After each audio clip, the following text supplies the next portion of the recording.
Alors, je cherche un appartement de luxe dans Paris, les quartiers les plus chers, budget 750 000. Ah non, ça c'est petit bras. On veut des loyers immodérés, des mètres carrés sans compter, alors on investit 3 des plus belles propriétés actuellement sur le marché. Triangle d'Or, Paris 8e, Parfait. Paris 16e, Paris 1er. Aussi. Tennis, piscine, home cinéma. Ouais, je veux. La maison sur la Côte d'Azur, la villa les pieds dans l'eau. Amateur d'architecture, amateur de décoration. L'immobilier de luxe n'est pas particulièrement touché par la crise. C'est bien ce que je disais, ça sert à rien d'attendre la baisse. L'argent, le pouvoir, donc le château. Exactement, le château. Parce que quand on est Watcha, On parle de coup de cœur, on parle de lieux historiques, on parle de situations géographiques exceptionnelles. On est ici aux portes de Paris, dans la partie sud de Paris. Dans le plus beau village des Alpilles. On ne parle pas de budget.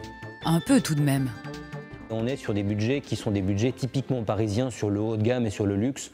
Voilà, j'en dirais pas davantage. Entre 3 et 10 millions d'euros, jusqu'à plus de 100 millions d'euros. Et ça calme, donc c'est pas pour moi ni pour toi, gros malin. C'est pour qui alors, le mas, le loft, le château?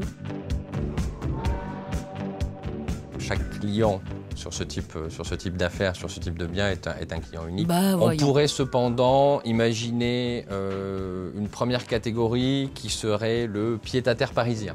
Un loft pour commencer, 600 mètres carrés, ça vous va? Attention, c'est dépouillé, hein. On est ici dans un lieu qui est un lieu qui marque. Et c'est déjà une différence énorme par rapport à l'immobilier classique ou à l'immobilier traditionnel. Pour reprendre ce que certains ont coutume de dire, le luxe, bien évidemment, et le premier des luxes, c'est l'espace. Et ici, tu vis tout seul ou à deux, max? Bah ouais, y a qu'une pièce. On est ici dans le cœur du lieu, on est dans un volume de réception qui fait à peu près un peu plus de 500 mètres carrés. On a l'ensemble du mobilier qui fait partie intégrante de la maison et qui est vendu avec la maison. Oh bah c'est une affaire alors. Une cuisine qui est assez remarquable elle aussi, puisqu'elle est articulée autour d'un plan de travail qui fait 13 mètres de long. Ouais, y a pas beaucoup de rangement. Réalisation faite sur mesure, bien évidemment. Bien évidemment. On est ici dans la partie nuit, la chambre, ouverte en mezzanine, où on profite de l'ensemble du volume. Bonjour la note de chauffage. Il faut s'affranchir des idées reçues qui veulent qu'un château est impossible à chauffer, qu'un loft est impossible à vivre, etc. etc., etc. Aujourd'hui, les technologies existent et sincèrement, c'est plus une difficulté.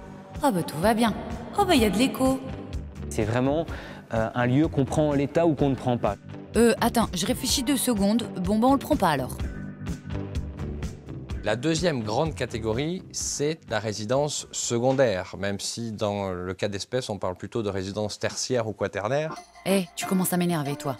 Bon, la maison de week-end, elle est dans le Luberon. Ou le Luberon, je sais pas. J'ai jamais su, c'est pour ça que j'ai pas de maison là-bas. Je te dis pas le prix du mas, ça va te faire mal. C'est un mas du 18e. On a encore des vestiges de ce qu'il était avant, donc effectivement une partie voûtée. Après, on rentre directement dans, je dirais, dans un esprit beaucoup plus contemporain. On a fait une cheminée qui est ouverte sur la chambre. Ah, bah c'est joli, tiens. Après, bah écoutez, on va passer donc à l'étage, dans un endroit où il y avait 80 mètres carrés, qui desservent 2 chambres. Je me suis dit, qu'est-ce que je pouvais faire? Bah un autre appart, des chambres. J'ai fait un grand home cinéma. Mais bien sûr, un home cinéma. Je vais vous faire voir une chambre sur les... Il y en a 7 ou 8 ici. Elles sont toujours sur le même esprit, c'est-à-dire de donner le plus de confort possible. Elles sont toutes conçues pour être complètement indépendantes. Il n'est pas question de faire une salle de bain pour 3 chambres. Moi, chaque chambre a sa propre salle de bain, son propre univers. Ah, c'est forcément plus cher alors. Quand on arrive ici, on a une vue de l'ensemble de la propriété et on a une vue sur les Alpilles. On découvre dans sa totalité l'ampleur, disons, du bâtiment, c'est-à-dire le mas ici et ici son orangerie avec ses annexes. Et y a pas de piscine. Ah bah s'il y a pas de piscine, on le prend pas. Bon, bah on va réfléchir alors, on s'appelle. Non, parce qu'on me propose aussi un château. C'est pas dans le Luberon ou le Luberon, c'est dans l'Essonne. le château reste un symbole de puissance et de pouvoir. Tu m'excites. La démesure sur un château, elle est très facilement calculable et identifiable. Vous êtes actuellement dans une propriété qui vaut de l'ordre de 45 millions d'euros. Et c'est Watcha, ça? Qu'est-ce qui est Watcha dans un château comme ici? Je pense que vous allez le découvrir en prenant votre caméra. Vous allez en prendre plein les yeux. Vas-y, fais voir. Bienvenue dans la suite de maître. Petit hall d'accueil. La chambre de monsieur. C'est grand. Je te referai toute la déco, mais c'est grand. Nous allons ensuite dans le dressing de madame, qui apprécie la couleur rose. Et Barbie sort du placard. Spécialement pour Watcha, la pièce secrète. Tellement secrète qu'elle sert à rien. Mais le mètre carré qui sert à rien, c'est Watcha. Vous allez voir un ascenseur comme vous en voyez jamais.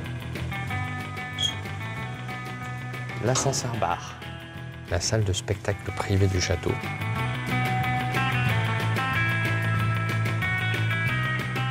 Le spa du château. Avec sa petite piscine. Petite piscine de 25 mètres. Bon, bah d'accord, ça va, on en a pris plein les yeux. Tout est Watcha dans ce château. Tout est Watcha. Ok, t'as gagné. C'est Watcha.